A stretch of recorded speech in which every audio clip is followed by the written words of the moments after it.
You're watching YouTube, the cable access of the 21st century.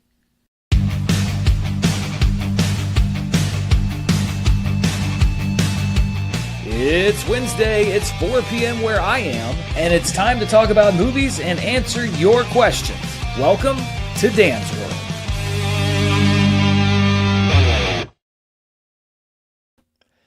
Hello, everybody, and welcome to this week's edition of Dan's World. We are live. I had to skip last week's show because I was on the road to see Fantastic Four, but I am super excited to be talking today about the latest in Marvel news. Is Blade happening? Is it not happening? We've been asking ourselves this question for years at this point. I also wanted to talk about a movie that I reviewed earlier today right here on the channel. It's called Together, and there is a case winding its way through the legal system that has been brought up before the movie came out. It was brought up in the comments section of that video, so I wanted to address that in case people don't know about it or want to know more about it. And of course, more layoffs in the entertainment sector, as there always seem to have been. But I wanted to start, first of all, with this stuff about Blade. By the way, if you have questions and comments, you can leave them down in the super chat, and I will also be trying to catch the comments. I'm improving my live stream capabilities little by little, so I have a little bit easier access to your comments here on the live stream, and I can also put them on display this time. So if you have any questions and you want to throw them in the super chat, let me know. I'll answer those. But let's talk about Blade. And Blade has been in the works for so long. I'll tell you how long Blade has been in the works. I was working for Screen Junkies at Comic-Con in 2019. I was in Hall H when Kevin Feige did the Just One More Thing at the Marvel panel in Hall H and put on the Blade hat. And everybody got so excited because, yes, the MCU is finally going to put Blade out there and it's going to be Mahershala Ali. Everybody was pumped. That was 6 years ago. And it's weird to think about Comic-Con in 2019 versus Comic-Con now, because I don't even know if you knew this, but Comic-Con was this past weekend. It's the first Comic-Con I can remember in so many years where there really wasn't any major news at all. It just sort of was there. It came and went, and then it was gone. So Blade has been very long in the works. And there was some reporting done today by Variety. They ran a whole feature on the MCU and Marvel and the future, etc.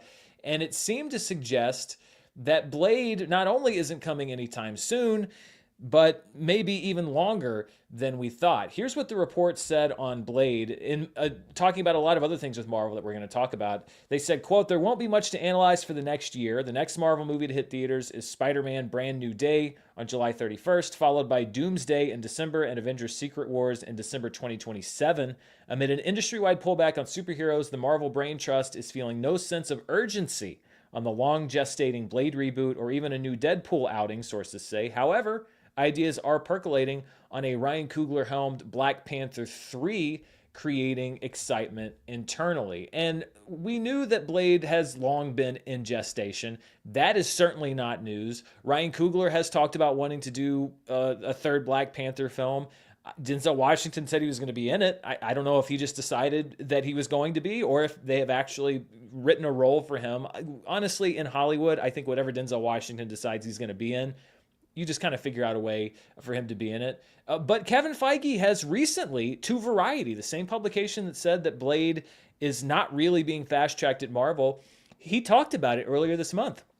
There was a discussion that Feige had with Variety, again, about several other things that were going on at Marvel. He said, "We didn't want to simply just put a leather outfit on him and have him start killing vampires. It had to be unique. It fell into the time when we started pulling back and saying only accept insanely great. And it wasn't insanely great at the time. We didn't feel like, as we often do, you can have a good script and make it a great script through production. We didn't feel confident that we could do that on Blade, and we didn't want to do that to Mahershala and didn't want to do that to us." He later on said that they have landed on a modern day setting for the next Blade film. So it is still on Kevin Feige's radar.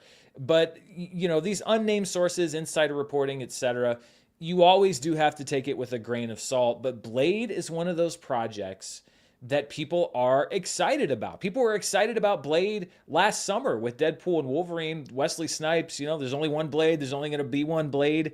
It's still a character that people are excited to see. But at the same time, there has to be a time limit, I think, on Blade, or at least Blade in its current iteration with Mahershala Ali attached. And we are at a very transitional time with Marvel. We'll talk a little bit about the X-Men and potential plans for that, because there were some other things that were in this story. But Marvel has a lot of irons in the fire right now. They completely shifting from the multiverse thing that they had planned, obviously everything with Doctor Doom and Robert Downey Jr. and all of those things, with bringing him back in. It just doesn't seem like their focus is on Blade. Plus, what is his place? There obviously was some kind of a tie-in thought of with Eternals, and we got a little bit of a hint of that. But all of that stuff, basically 2020 to 2024-ish, to me, it all seems like it is on very tenuous ground. Kevin Feige, I think, also in another comment has said there are going to be some things that were set up that we are not going to see again for a long time, or that we may never see again. And so I think that the fact that we have this reporting, we have Kevin Feige saying, it just wasn't right. We didn't want to go if it wasn't right. That's a good thing.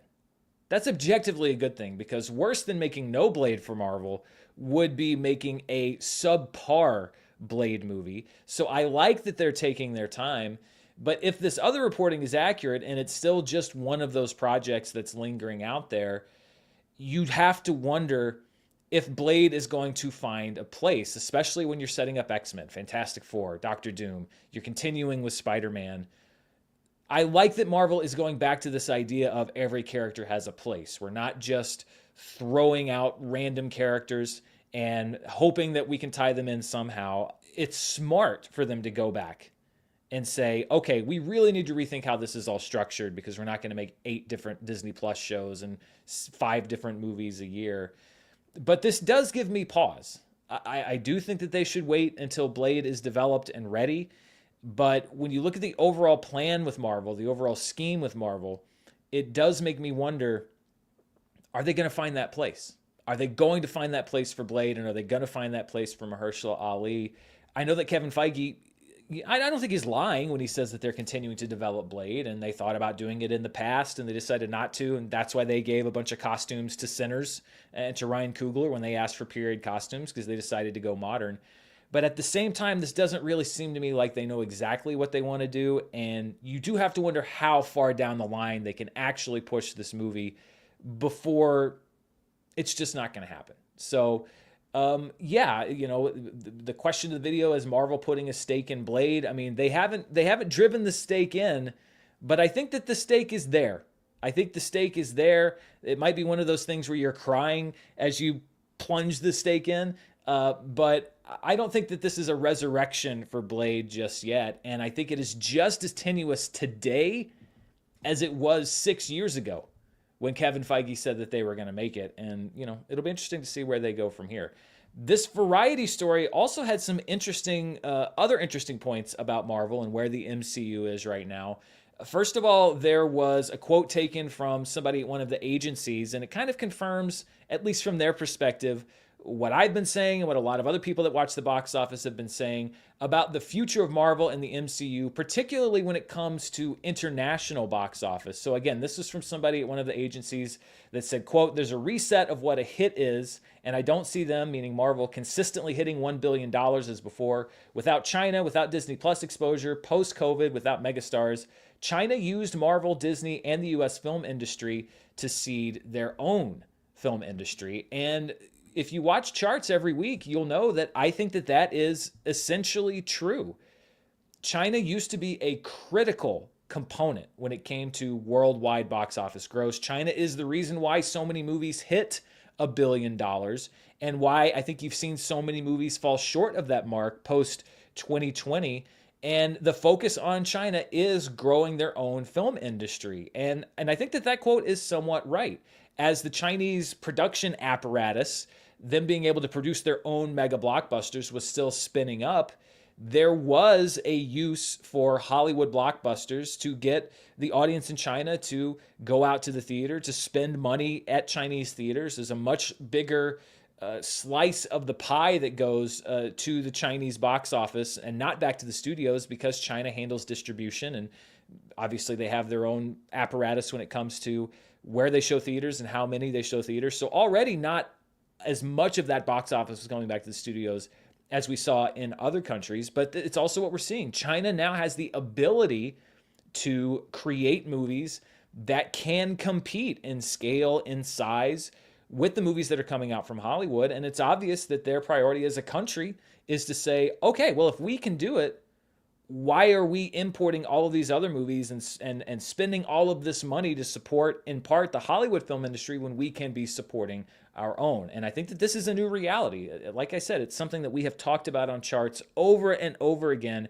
Studios have to learn to adjust and operate in a world where the Chinese box office is no longer a critical part of the overall industry. And I think that's going to mean keeping costs down, maybe making fewer huge mega budget blockbusters, and adjusting your expectations. And that goes, of course, big time to Marvel. Marvel had a pretty big customer base in China, and there was some mention of it in this Variety story when it came to the X-Men. Marvel's working to bring the X-Men back to the screen. There was a quote that came in about the X-Men saying, again, this was from Variety's reporting. This wasn't a direct quote, as well as talking to some agents. Casting will begin soon on the X-Men, and the field is wide open. Marvel has indicated to reps that it is looking for younger talent rather than A-listers to, quote, keep the costs down, says another agent. Marvel is holding July 23rd, 2027 on the release calendar for an unnamed film, but sources say it won't be filled by X-Men. Marvel declined to comment for this story. So much like Blade, although I think that the X-Men are maybe on a bit more solid ground than Blade, we don't have imminent plans for the X-Men, but I think the interesting thing in that story is the idea of bringing in a younger cast, not going for A-listers, which is admittedly easier to do if you're going for a younger X-Men team, because it's a smaller pool of established quote-unquote A-list stars that would be in that age range. But it really does go back to basics in a lot of ways to what Marvel was doing before. You gamble more on unknown quote-unquote names, but it's a cheaper movie to make. You are able to manage your risk a little bit more, and risk management is going to be a big part of the future of Marvel and every other studio. Risk management was always a part of studio filmmaking, but I think we're going to see it even more. And this really is, I think, a new paradigm when it comes to what's going on with the MCU, when it comes to what's going on with movie making, when it comes to budgets. I mean, we are in a new reality, and it's going to be very interesting going forward. I see we already have a few super chats, so I wanted to answer those questions before we move on to our next story. This one comes from Wrestling with Movies, who says, are you as against RDJ as Doom as everybody else? Honestly, no, I'm not against the concept of Robert Downey Jr. Playing Dr. Doom. My skepticism is in the execution. I think that if you write a good story, obviously, I think a story that's set in one of these multiverse Earths, one of these not, the Earth that we're used to in the established MCU, if you can figure out how to do that, I think that there is a lot of potential in Robert Downey Jr. as Dr. Doom. But my skepticism has always been on how they are going to be able to do that practically. What's the writing going to be? The writing is the most important part. But conceptually, I know a lot of people are down on bringing back Robert Downey Jr. I actually think it opens up some exciting possibilities, but the caveat is that the execution has to be there. This next one is from El Greco, who says, any thoughts on the potential MCU reboot? I mean, I think that that's kind of what we're looking at right now. I think that, again, it all comes down to execution. I don't think we'll ever see the MCU completely reboot. They've been doing it very softly for the past several years, where you're introducing these other worlds and the multiverse and variants, etc. But I actually don't think that the MCU is going to completely reboot and start all over again. They definitely do need some new blood, though. I mean, that's undeniable. A lot of their bigger stars have left, and a lot of the other ones are on their way out or taking a break or whatever. Marvel needs some fresh new blood. They need some new people in, and if they can figure out a way to execute that properly to sell these new characters in the same way that they sold the characters in the beginning, then I think it could be a rejuvenation for the MCU. But you got to nail the execution. That execution. You'll hear me say that again and again. Execution, execution, execution. This comes from Devil's Advocate Productions. who says, Dan, been watching since Screen Junkies. Thank you very much. You are my inspiration for making my own reviews. You're the first reviewer I watch when I'm coming home from the movies.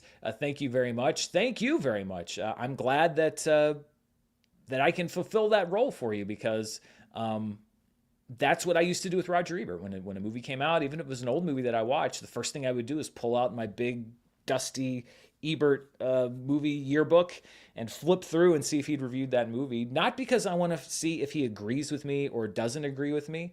And I think that that's something that people, with critics often, they're like, well, I don't like that critic because I don't agree with what they say. That's not necessarily for me always a deal breaker because I would often disagree with what Roger Ebert said about a movie, but I appreciated the way he put it, the way that he wrote. And I'm certainly not putting myself on Roger Ebert's plane, but I can tell you that that's what my aspirations are. As a critic, I want to be completely straightforward and honest with what I think of a movie, and I want to break down why I think what I think as completely as possible. And my goal is that when I'm reviewing a movie, that even if you don't agree with what I'm saying, you find the review to be entertaining or interesting, even in the sense of like, well, I don't agree with that, but I kind of see where he's coming from. That's my goal. This idea that, a good critic or one that you can trust is only a critic that you are in agreement with 100% of the time. You'll never find a critic like that because there will always be disagreements. Freakstomp95, thank you so much. Freakstomp95 says, do you think that comedies are making a comeback thanks to Tires/Bad Thoughts on Netflix? Family Guy, Bob's Burgers, always in the top 10. Thanks for commenting on my South Park comment, Logan. Well, thank you for this comment. Do I think comedies are making a comeback? I mean, I think that comedy has always been a staple when it comes to streaming. When you look at the shows that do well week in and week out, Family Guy, Bob's Burgers, Big Bang Theory, back before it got sort of hidden away on Peacock, The Office was a huge streaming draw. And I think that people go to comedy for comfort a lot of times, especially shows. Parks and Recreation is another one of them. Big screen comedy is something that I think has been hurting a little bit. But I also think the fact that people are watching more comedy at home on streaming, watching different shows, I think that might help maybe get people to go out and see comedies, although it seems like people are being trained more and more to watch comedy at home. But I think comedy never really goes away. It just kind of shifts how you consume it. But I do like to see that streaming has been so beneficial to a lot of comedies. You even see shows bubble up from years ago. And I think that just goes to show you that people are looking for humor and they're looking for comfort, even if it's not in the same place or the same way that they used to. Dylan Fitzsimmons says, favorite bands/artists of all time. I mean, music for me is always a little bit weird because I'm not and I never have been a big music guy. I generally tend to listen to a lot of older music and scores and film scores and stuff like that. For me, it's more genres. I'm in my 40s, so I do what every person in his 40s does. I listen to a lot of the music that I listened to in high school. So, Third Eye Blind and Cake and a lot of bands that Gen Alpha and Gen Z maybe have never heard of. But I'm not really at the cutting edge when it comes to music. I generally tend to go towards rock. I like rock, classic rock, some modern rock. But I'd say that my tastes are not adventurous when it comes to music. I'm pretty basic when it comes to what I listen to. Wrestling with Movies says, it's my layout here is a little weird. So, do you plan to do a new Blu-ray/4K collection video? I've thought about that. I think probably maybe in the next year or so, just because I did one, I think back in 2020 when I launched the channel, and I did one update a couple of years later, but I haven't done one in a while. And I think if I did another one, I'd just start all over again, just go back to A and go A to Z again. So the answer is yes. I think that I will do one probably within the next year, and we're going to start from the beginning. 2404 Vampire, I wonder what their thoughts were on Blade, says, thank you for your content. Your hard work really shows. Love from Bosnia. Well, love right back to you in Bosnia. I appreciate you watching from so far away. And if you're a real vampire, then that's even more impressive because I have both living and dead uh, subscribers and viewers here. Dylan Fitzsimmons says favorite Third Eye Blind song. Again, very basic tastes, the hits. I'm not a deep cut Third Eye Blind guy. Depending on what mood I'm in, it's either Jumper or Semi Charmed Life. If I am mowing the yard, it's probably Semi Charmed Life. If I'm on the road, if I'm driving, it's probably Jumper. C Black says, let's see. Sorry, it's like in between lines here. Let's see if I can. This is like the most old guy thing ever. Oh, I can't even get the comment. It's just like it just like literally goes in between the lines, so I can't see it. Hang on, let me go over here to my other window and see if I can read it there. This is fascinating. Listen, compared to where we were when we started this, the fact that I'm just having trouble reading one comment, I'm going to take this as a win because other than that, we're 1,000% ahead we were. Here we go. C Black says, I think Spider-Man, Doomsday, and Secret Wars can make $1 billion each. Also, I think comic accurate X-Men can be big for the MCU. I agree. Spider-Man, it's you can't. I don't know. I don't think you can duplicate what you did with the last Spider-Man live action film. But I think if you have the right Spider-Man movie, you could get up there. Doomsday and Secret Wars, again, if the execution is there, I think you could easily see those being $1 billion movies. X-Men has never really been that sort of $1 billion franchise. So I think it'd be a tall order to get an X-Men movie to $1 billion, but if you can introduce characters that people like, then I think it's certainly a possibility. Let's see. The Tyler says, sorry, what's the full name here? This is, like I said, I'm getting there. This is not perfect yet. The Tyler Take says, out of the Marvel DC movies releasing next year, Supergirl, Spider-Man, Brand New Day, Clayface, Doomsday, which one are you most looking forward to? Ooh, I mean, that's an interesting question. It's hard to know without having seen anything from any of those movies. I don't really keep up with leaks or spoilers or plot details that come out before a movie because I just want to be surprised. It's hard to not say Avengers just because the possibility, the potential there is so good. But I think that one also has maybe the biggest potential to disappoint me. So if we're going all over, like all around, looking forward to maybe Spider-Man, just because I love Tom Holland's take on that character, and I love where they left off, and I think that there's some really, really cool possibilities there. This next one is from, let's see, Tully Quinn? Tully Quinn says, does Paramount drama concern you about Star Trek? I mean, honestly, Paramount concerns me about Star Trek. It's not like Star Trek has been cruising along on a great road this entire time. And it's like, oh no, I hope Paramount doesn't screw up what they've been doing because they've been getting everything so right. Picard Season 3, great. Lower Decks, I didn't watch all of it, but from what I saw, I thought it was an interesting take on it. There's some other stuff that I've seen that I'm like, yeah, I'm not so sure about that. I think Star Trek's been in trouble for a long time. I don't think that what Paramount's going through right now is going to substantially change my outlook on Star Trek. I think that we've been in trouble for a while. So, no, the Paramount drama does concern me, but specifically about Star Trek, I'm not so much. Yeah, that doesn't concern me as much as just generally what Paramount's been doing with Star Trek. All right, man. Thank you, everybody that's sending in comments. We are going to get to the rest of our stories, but I also want to answer your questions. Mercurial Funk says, thanks for all your hard work. Crazy that they're having trouble making a Blade film. My elevator pitch is to make the Raid Redemption with vampires. Sure. I mean, that's a great pitch.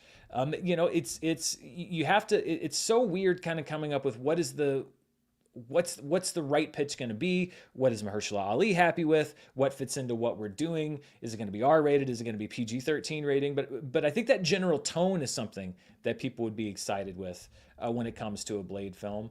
This next one comes from Cody. Cody says, Blade throughout the decades, he is an immortal and make each act of the movie take place in a different decade leading up to the modern time. Okay, all right. I'm on board with that. I could deal with that. I like that. DT says, hey, Dan, greatly appreciate your continued. Hang on, I got to put this one up because I just like how this is phrased. DT says, hey, Dan, I greatly appreciate your continued existence. Well, let me tell you, DT, I also greatly appreciate my continued existence every single day. I'm getting older, so I appreciate it more. Love watching charts and reviews every week. Hope you're doing well outside of work. I'd say I'm doing pretty well outside of work. You know, things are looking up. I think things are. I'm liking life. I'm working on maybe making some changes that I think are going to be big. Not to the channel necessarily, but just in settling in and stuff that I think are going to be pretty cool. So yeah, I appreciate it. And thank you for being thankful for my continued existence because it's better than the alternative. Z says, Dan, it was cool running into you before Eddington. I teach 7th grade math in the area. Your show actually was the reason I used box office data to teach our statistics unit. Hey, what's up? I think I remember, correct me if I'm wrong, I think we talked in the concession line at the AMC. I was heading into, or wait, no, that might have actually been, I apologize. Maybe that wasn't you. I remember talking to Eddington or talking to somebody about Eddington as I was going into the concession line. But thank you I'm glad that we got a chance to talk. I apologize if you're not the person I'm thinking of. I've had a couple, literally it never happens that often here, but I've had a couple people recently at our local AMC come up and say hi. So I hope I'm not getting you confused with somebody else, but thank you for saying hi, because that's the other thing. If I'm out and about and you see me, I like it when people come up and say hi because it reminds me that people are actually watching the channel. Zach Likes Things says, what in your opinion is the defining Leonardo DiCaprio performance? Mine would be a tie between Gilbert Grape and Django Unchained. Ooh, that is a question. The defining Leonardo DiCaprio performance, like that is tough because they're all so different. They're all so like, some comedic, some dramatic.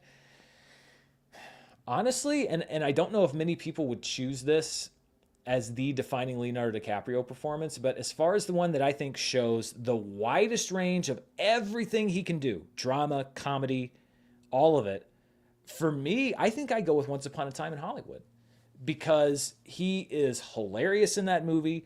He hits big dramatic beats in that movie. You get angry Leo, you get sad Leo. That scene of him in the trailer after they try to shoot the scene and he keeps forgetting his lines and they just, Tarantino just puts the camera static in the trailer and he's just in there freaking out, just like, blah, blah, blah, blah, blah, blah, like throwing stuff around and breaking that's my favorite scene that he's ever done in his career. So, I mean, in a filmography of incredible performances, I think I might actually say Once Upon a Time in Hollywood because it's just so good. Dylan says again, favorite studio logo variant. Favorite studio logo variant. I did a whole video about this. Pure design. I like the kind of old school Universal logo they did. I think for like I think it was maybe in the 90s where it was in black and white and it had the plane circling around it. It was like the redone one, or maybe it was the older one. That was really cool. That just gives me old Hollywood. But I also like when they do fun things, like with 20th Century Fox, when they did the Simpsons movie, they did Ralph Wiggum sitting on top of the 20th Century Fox singing along with the theme. I thought that was really fun. So I'd say like the redesigns are always cool, but I like when they have a little bit of fun with it. Cameron says, thoughts on the continued success of K-pop Demon Hunters on Netflix. Love the movie, and I'm glad it's doing well. I also love the movie. I was putting together the latest numbers for charts for next week because we got the Netflix numbers, the new ones yesterday. And K-pop Demon Hunters, I'm almost thinking about breaking it out into its own video.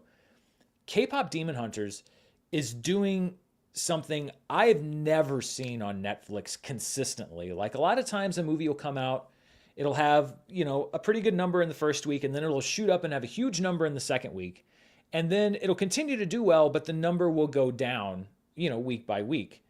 K-pop Demon Hunters, the first week, it did well.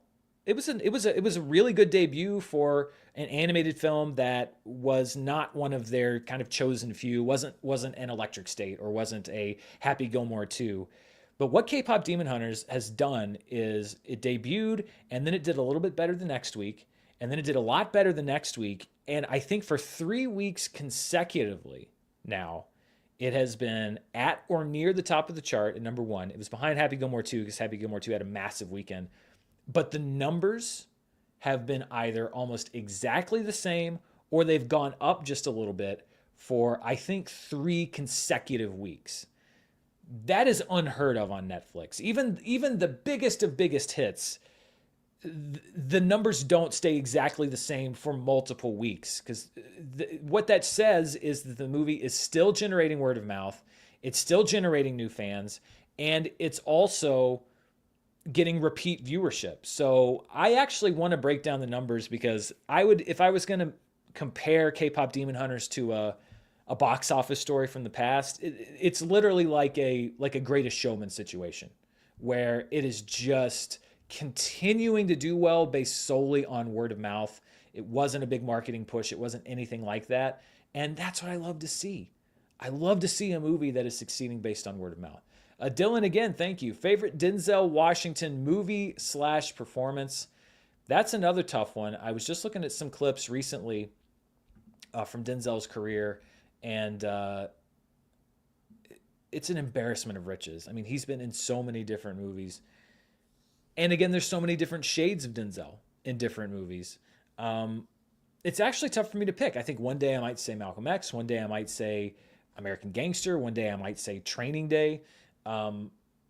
He's so consistently good that it's hard for me to pick just one and say like, oh, this is my absolute favorite. This is the best that Denzel Washington has ever been, or the best movie that he's ever been in. It's one of those things where I can give you 5 different answers and it's going to be different every single time. All right, our next one is from next one's from Christopher Brigner, who says, I agree with David Koepp not writing a good blockbuster script in years. He wrote 3 acclaimed small to mid-budget Soderbergh films. Then when he gets back to blockbuster films and his script is meh.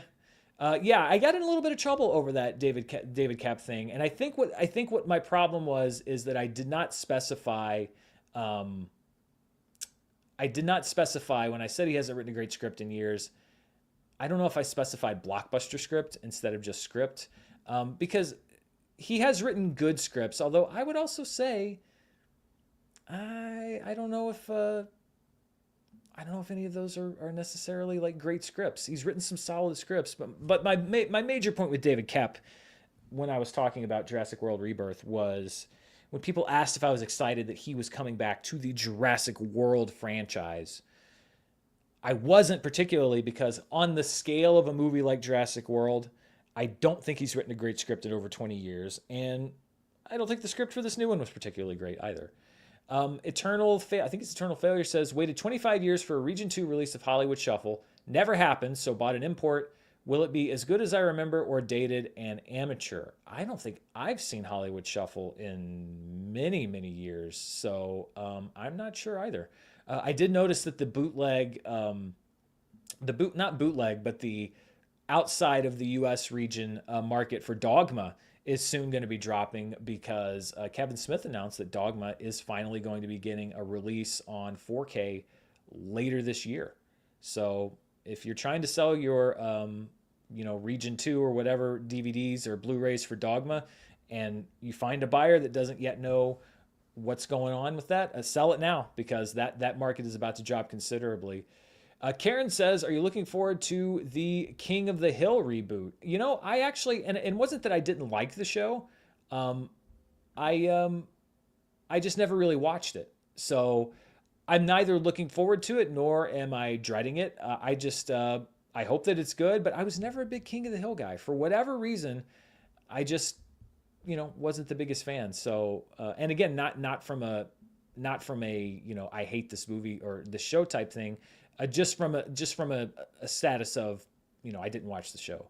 All right, this little okay, on my to-do list for next week is to work on this, because as usually happens here on the show, um, I had a perfectly good format last week where I could see all the comments, but I couldn't put them on screen. This week, I can put the comments on screen, but I can't see them. So I may actually just try to read these off of my other window here instead of scrolling through this stupid list until I drive myself crazy. And thank you to everybody that's sending in comments. Again, we do have other stories to get to, but I want to make sure that if you are being awesome enough to send in a super chat and everything, that I am being kind enough to also read your comments. Let's see. Here's the other thing, though. On my other window, this is my streaming experience in a nutshell. So in one window, I can't see the comments, but I can click on them and I can see your name when I put it on the screen.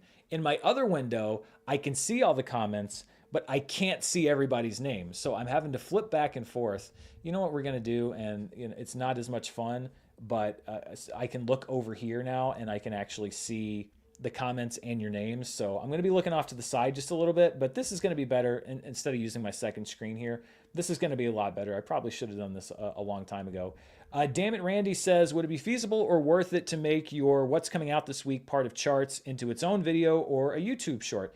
That's an interesting thing, Randy. I actually was doing that for, I think, a couple months. I had a whole video called what's coming up this week, and it was I researched it as best as I could and tried to find even these weird like niche streaming shows and smaller movies going into limited release and everything that I thought people would enjoy, and nobody watched it. So I enjoyed doing it, but it's not a draw on YouTube proper. Shorts, that's a good question. That could maybe be a short thing. That could be a short project for me. Wolfram and Hart says, are Emmy voters mostly, quoting Mayor Quimby, a pack of fickle mushheads? It's not a very good Mayor Quimby impression. Not giving nom to Andor's actors, especially Stellan Skarsgård, shaking my head. Well, I am an Emmy voter. And I still think that you might be right. Here's the thing I think with the Emmys is there's a momentum that comes with it that I don't necessarily agree with, where if a show is acclaimed one season, then oftentimes the next season they will get a whole bunch of nominations without maybe really looking at, is this the season where they should get all those nominations? So like White Lotus, for example, this season was all right, but I mean, all those acting nominations of all the other shows, is that the one? But I think a lot of times the Emmys want to be like, no, like we think this show is so good, we're gonna give it nominations for everything because that'll prove how good it is. But I think that a lot of times it's a bit short-sighted because you're not recognizing a lot of great stuff. Christopher Brickner says, thoughts on people now liking the Tim Story Fantastic Four films from the 2000s. This is okay. This is, and it's part of it is generational. And part of it is just the internet doing what it does, because it happened with the prequels, especially when the new movies came out, and it's now happening with the Tim Story films. These movies that came out 20 years ago, sometimes longer, that at the time everybody was like, "Oh my god, that sucked." I mean, I know that some people liked the first Fantastic Four movie, but it was never a classic. It was never a movie that everybody was just like, oh, that Fantastic Four movie was amazing. I love it so much. Like, at best, for most people, it was inoffensive. And, oh, yeah, it was all right. And Michael Chiklis was all right. It was pretty good. Yeah, Chris Evans was pretty good. It could have been worse. But now that there's a new generation, and there are people now on the internet, your Gen Zs, your Gen Alphas, who grew up. That's a big thing. They grew up with that movie. Now it's a beloved classic. And you see that all the times. The prequels, it absolutely happened with it, where everybody, when they came out, was like, ugh, the prequels suck. And now the prequels are, classic movies. The truth lies somewhere in between. But it's also just part of the generational divide. As kids who were raised on movies grow up, those movies then become classics. I'm sure that there were a lot of people who were 20 or 30 years old when The Goonies came out, who, when my generation hit college and started talking about how amazing The Goonies was, they were like, really? The Goonies? Nobody likes that movie. That's just how it works. But it is interesting to see that cycle.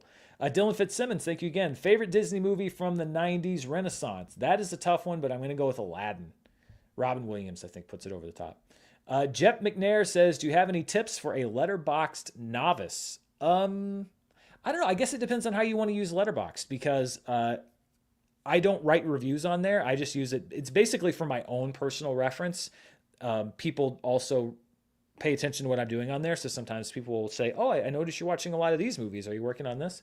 But for me, it's just like a personal log of my movies. If that's what you're looking for, just go out there. Just be diligent. That would be my main thing. Be diligent about what you're logging because it can be hard to sometimes go back and remember what you wanted to put in, or you can forget a movie that you watched on Blu-ray. I try to catalog every single movie that I watch, and it's been very useful. If you want to get onto Letterboxd and do reviews and stuff, it would probably be pretty much the same thing as what I tell everybody. Be honest, share your actual thoughts, and don't be influenced by what other people think. If you want to give a movie 3 stars and you go on there and you see that the Letterboxd consensus is 4 stars, don't doubt yourself and say like, well, everybody else says 4 stars. Maybe I should put 4 stars too. No, put what you want. It's your personal viewing system. It's not everybody else's. Your ratings are your own to do with. Wrestling with Movie says, hi, Dan. Sent a couple already, but just wanted to say I've been a Dan fan since Screen Junkies and made my own channel because of you. Nolan, Scorsese, Tarantino. Pick one filmography. The rest get erased? No. I'm sorry. I don't want you to feel like you spent your $10 for nothing, and I appreciate it. But there are some questions that just are not answerable. I can't do that. I mean, if you absolutely made me, if you put me into if it was a life or death thing and said, you must make this decision or the world is literally going to explode with everybody else on it, I'd probably pick Scorsese, but I object to that question on moral grounds. And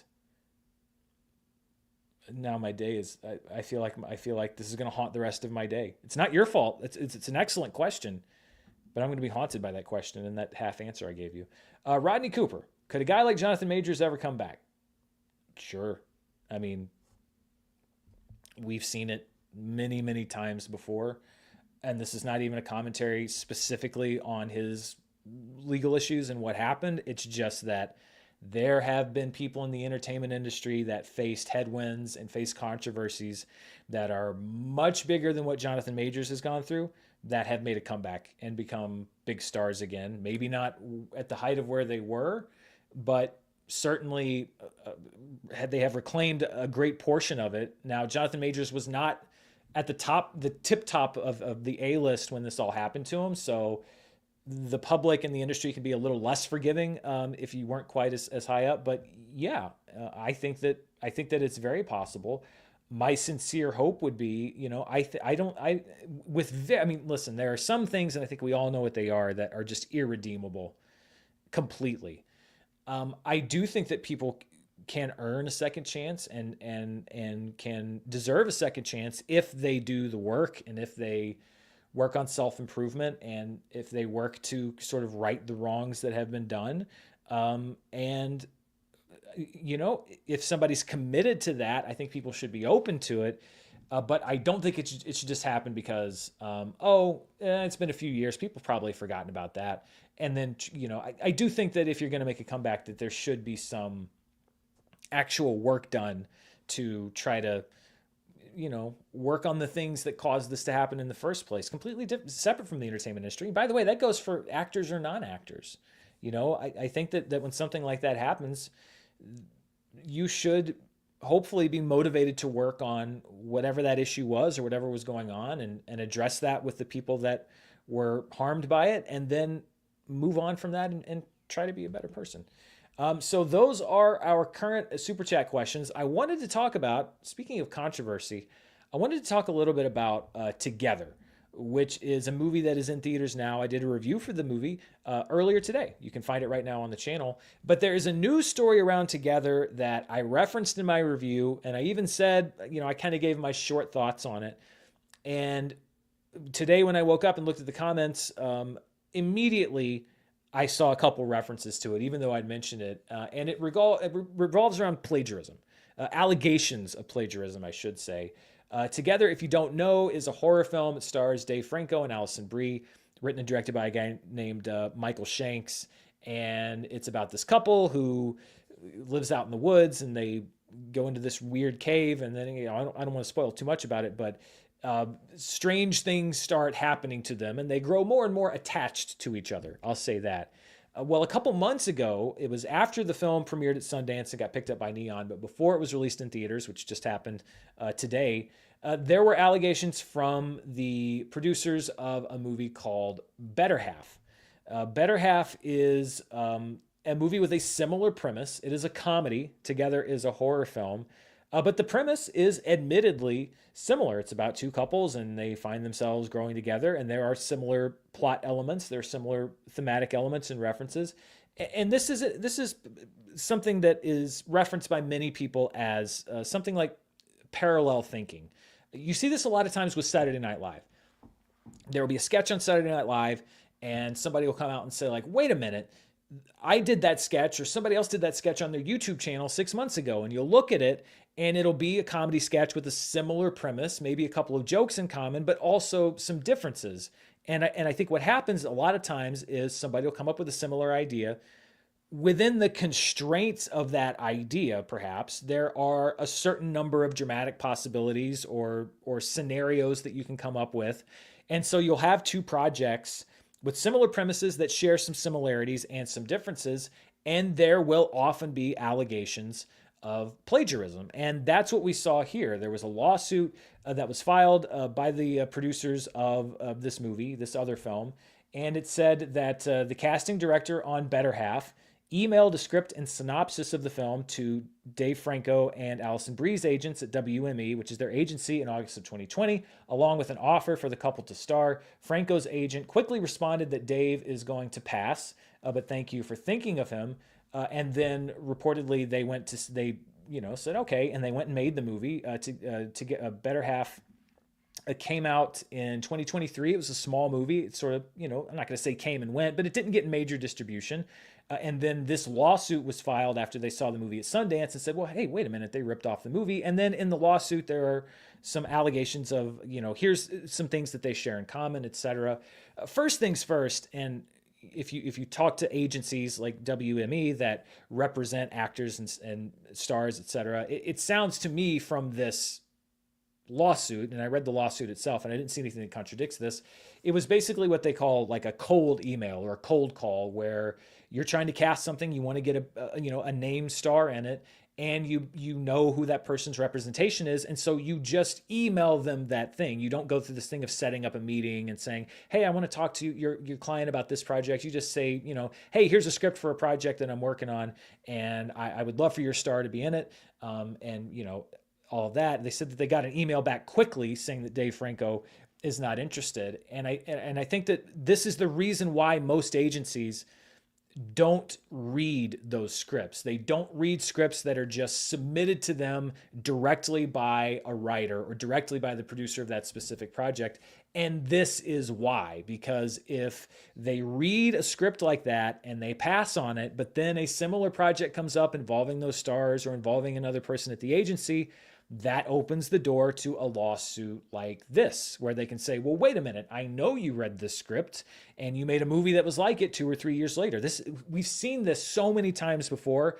Occasionally, it is plagiarism. Occasionally, that can be proven.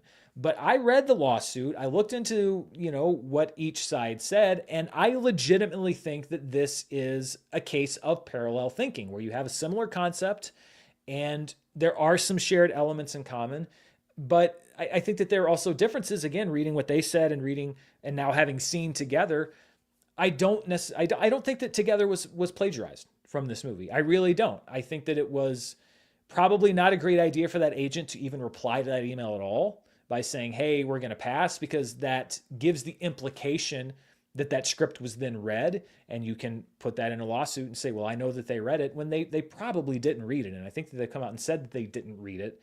They just sent essentially a courtesy reply.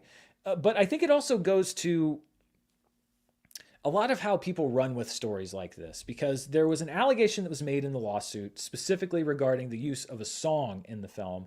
The lawsuit says that both works conclude in the same way, where the characters, after battling each other in their attachment, play a vinyl record and dance together in a pivotal emotional scene. Both works end, excuse me, with the characters pulling out the same exact Spice Girls record, Spice World.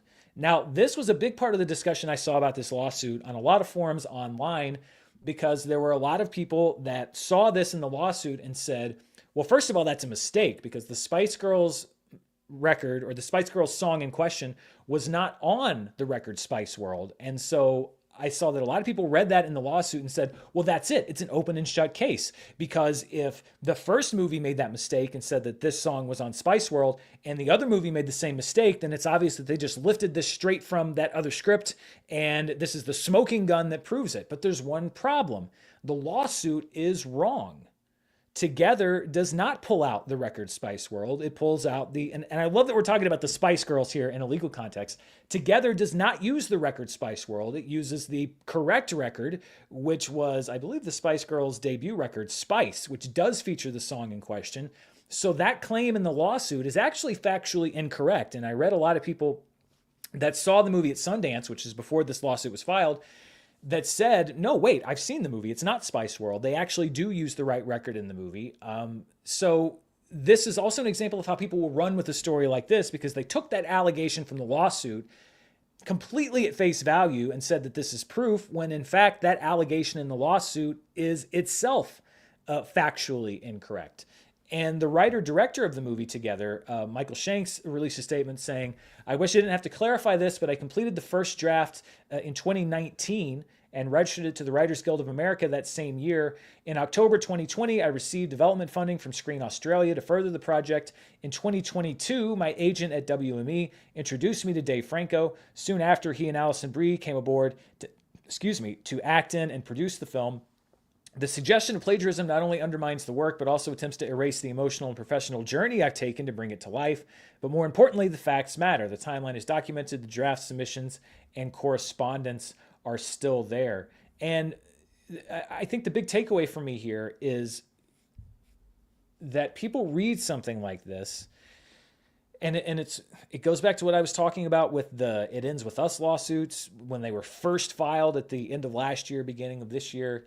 It's something that I've struggled with and made the mistake in the past, is people will read one side of a lawsuit and they'll just make the snap judgment. Yep, it's a ripoff. Look at that. The lawsuit says this, that's proof. And they won't wait to hear the other side. And I read, like I said, the lawsuit. I've read the statements that were made from the people involved, and Michael Shanks in his full statement goes into the origin of the story, where it comes from, that it's rooted in his relationship with his parents. It's rooted in his relationship with his partner, which is a long-term relationship, and went into the difficulties they face and the themes. I mean, he goes into where this idea came from. And if you're going to construct a timeline based on the things that we know about this case, it sort of becomes like a what's more simple, that this was a case of parallel thinking or that this happened. Because in order for both of these things to be true, Michael Shanks would have to have registered the script in 2019 and come up with the idea and gotten funds from Screen Australia to develop that idea. Then the agency would have to have gotten this other script and said, we're going to pass on that, and then, but kept it and said, well, but maybe there's something there that we like, and then waited 2 years and found the script from Michael Shanks that they liked and said, okay, first of all, Michael Shanks would have to be okay with this because his name is on it, and be like a co-conspirator here and say, hey, let's take this idea you already had and let's steal all this other stuff from this other script and put it into this script, even though we know that we responded to the people that sent us the original script and said that we're not going to do it. So we're going to do that, and no one will ever catch us or allege that we plagiarized. Of course we're going to get away with it. Sometimes there will be people that say that will be that blatant because they think that they can get away with it. But I think that that is a pretty convoluted story to tell when the simpler explanation, and in my eyes, unless there's some proof that comes out otherwise, the simpler explanation is that there were two screenplays with similar ideas that have similar scenes because it's a similar premise, but again, different genres. And even the similarities that I read, having seen together now, they're somewhat surface level similarities. Even the Spice Girls song, that specific song makes sense in the context of the movie. I agree that that is certainly a very specific thing for two people to think of. But again, if you were writing a script and you're trying to think of a song to put in the script, and given the theme of the movie, you're like, what song would fit this perfectly? I mean, it's a no-brainer that this is going to be the one that you include. I don't know. It's just my opinion, but for me, the thing that bothers me isn't necessarily that the allegations were made. It's that so many people that I read, again, some people in the comments, some people in online forums, were so quick to just immediately say, "Oh yeah, it's a ripoff. Screw that movie. Nobody should see it. You should boycott it. The movie's a piece of garbage, and no one should." And it's just like, what? Wait a minute. Let's have a fair-minded determination here. And you know what? If it goes to court, and the courts come up with evidence, or they decide, yeah, it was a ripoff, okay, I'll come right back here on this channel and say, you know what? I defended Together because based on the facts that I read, I didn't think that it was plagiarized, but you know what? It turns out that it was proven that it was. And we're going to give sunshine to that, and we're going to give exposure to that. But most of the time, these suits are dismissed. A lot of time, they're settled. And, I don't think that this was what the people that made the original movie are going for, but sometimes people will file these suits because they just want a settlement, because they know that for a lot of companies, it's a lot easier to settle this lawsuit than to go to court and fight it and win. It's going to be substantially cheaper to just settle it. I think Conan O'Brien had that with some jokes several years ago. There was an allegation that some of his staff stole jokes, and he settled the lawsuit while also providing an explanation about why this was the stupidest thing in the world. And he's not a plagiarist, and his comedy writers aren't plagiarists. But anyway, it's interesting. I think this is an interesting story. So yeah, Together. Let me know what you think, because for me, I think it's, I don't know, something, just the idea about the rush to judgment, to me, it just doesn't sit right. All right, so those are the stories that I've got for you today. Let's get to some of the super chats that may have come in before we go. And if you haven't sent one in, looking at what we've got left, I think maybe if you don't mind, just sort of holding those for next week, because I want to keep the show to a reasonable length. But let's get to the rest of your super chats. And I will try to adjust this setup next week so that I can read them more easily, and also put the rest on screen, because I like when I can put you on screen and give you proper credit for sending one in. But I also want to make sure I can say your name properly.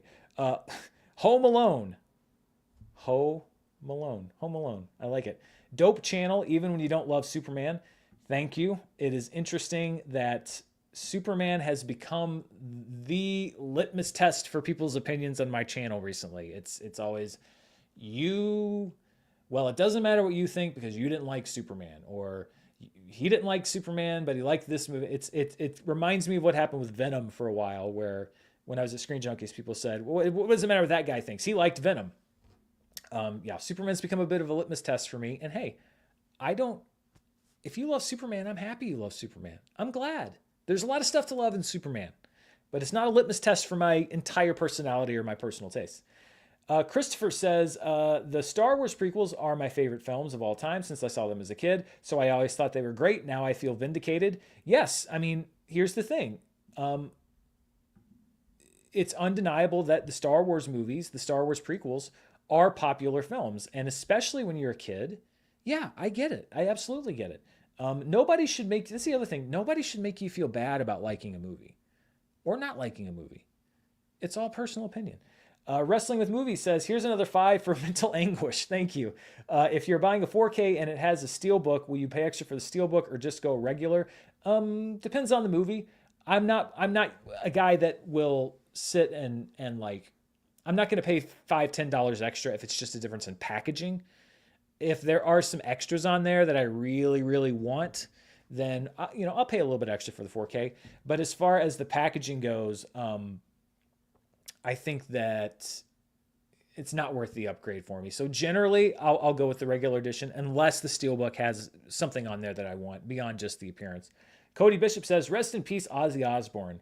Watching the Osbournes on Prime. I saw some of that footage today from his funeral procession and his memorial service, and I mean, a short list of people that would inspire that much love and that outpouring and the number of people that came out just to watch him pass by, and it was celebratory as well, and that's what I love. I think I read some interviews with Ozzy Osbourne said that's what I want. I don't want people moping around when I die. I want people to be happy. I want there to be a celebration, and the fact that the energy was so positive, and it did feel like a celebration of his life.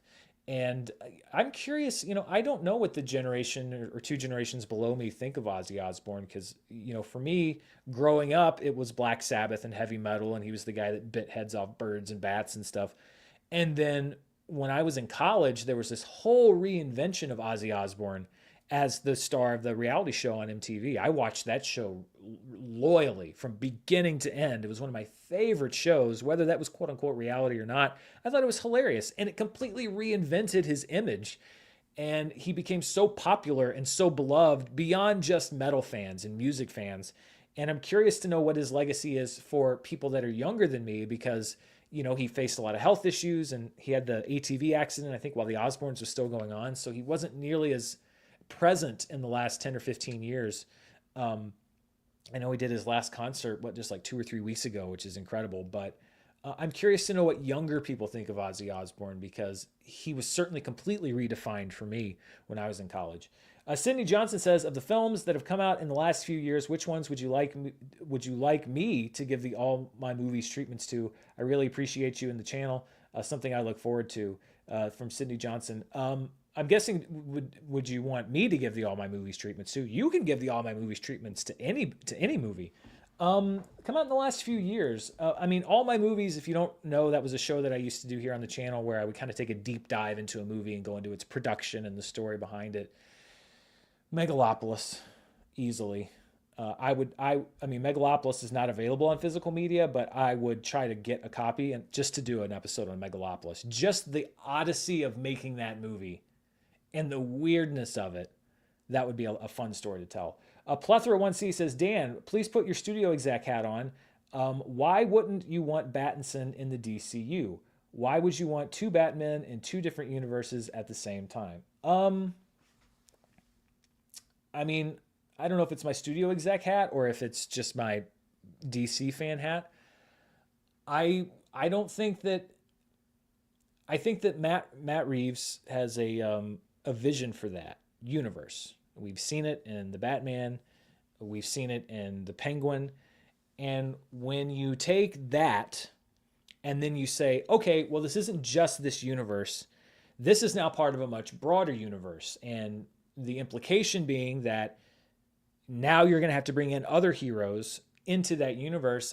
I think that it compromises to an extent the vision that was originally there for what they were trying to do. If Matt Reeves and James Gunn came together and said, hey, we came up with an idea to do it, that's great.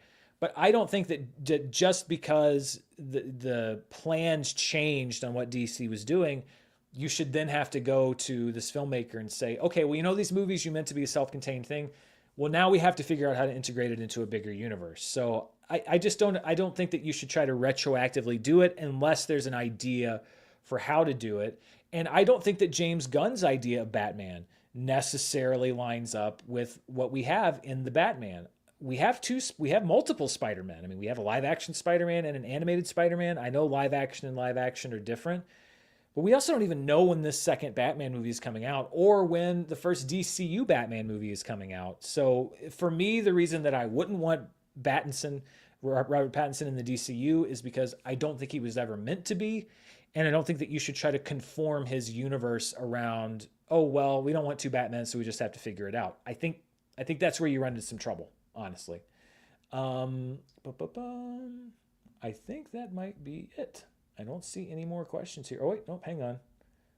I'll make sure I didn't skip any. Oh, wow, we do have. Let's see. Okay. Eric Grebner says, Dan, here's a bit of general support for many years of entertainment. Hope we can get you back on Settle the Score soon.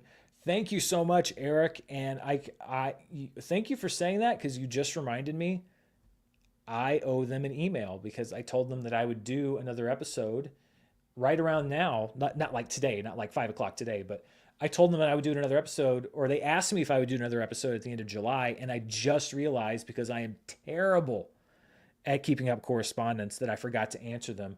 So, Eric, I appreciate the super chat, and I can tell you right now, absolutely, I will be back on Settle the Score soon. And if I were better at keeping in touch with people, it would be in the next week or so. But yes, I will be on Settle the Score. If you haven't seen Settle, or haven't watched Settle the Score, by the way, it is such a great show. You can find it on YouTube. A lot of other people from the Schmodown have gone on and done the show.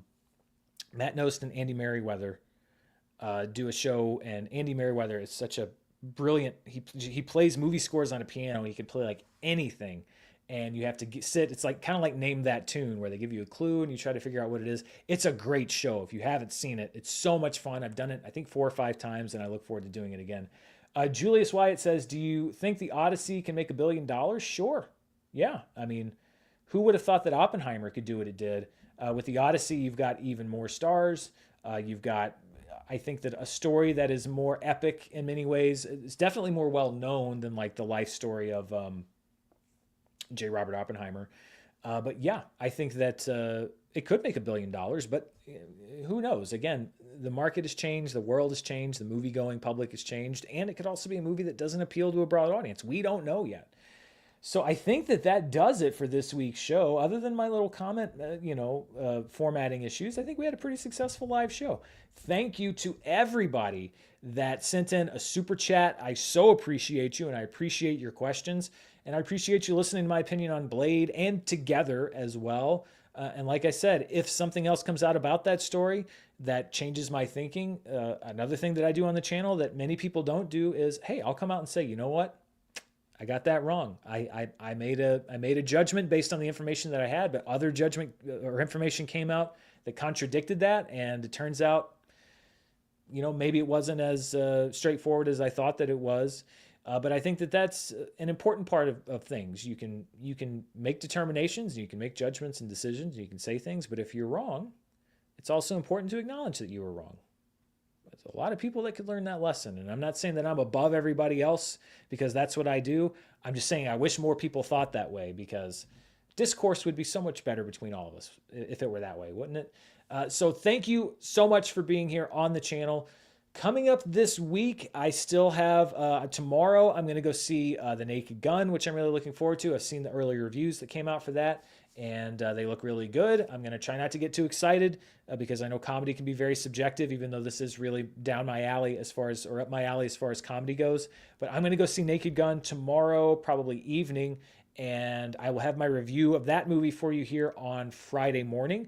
And then over the weekend, who knows? Who knows what might pop up? Like I said, I'm looking at stuff with K-pop Demon Hunters, and you never know what's going to happen in the news as an airplane flies over.